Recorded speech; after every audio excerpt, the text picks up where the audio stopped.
Okay guys, another second items for today. Ito po, no? Ayan. So, mayroon po siya packaging naman. Okay naman yung packaging niya. Ayan po, no? So, i-label. Siyempre, nakaparang plastic na ano niya. May tape siya dito. Hindi ko alam bakit may siya may tape. Pero, sige, check na natin to, no? Natin siya buksan.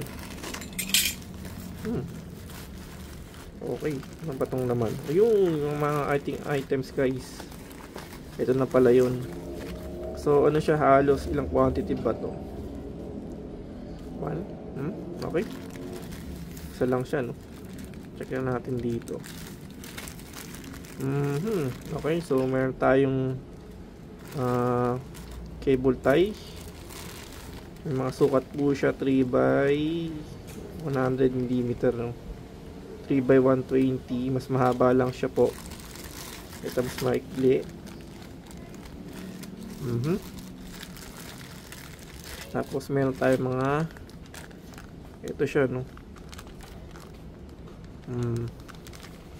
Clip po, clip for the cable. Yung mga sukat din po siya nakalagay. Ayan.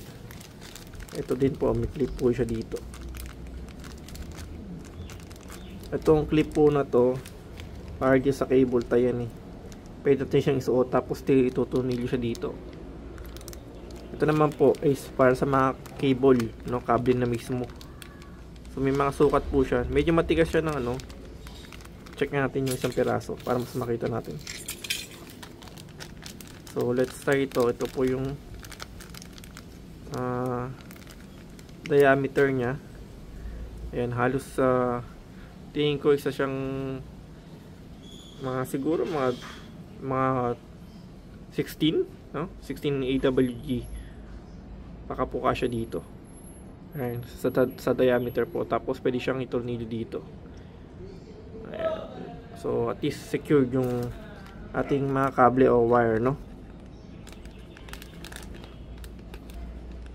Okay, so magkakaiba po ng sukat yan. Ito medyo mas maliit yung wire na kasya dito eh.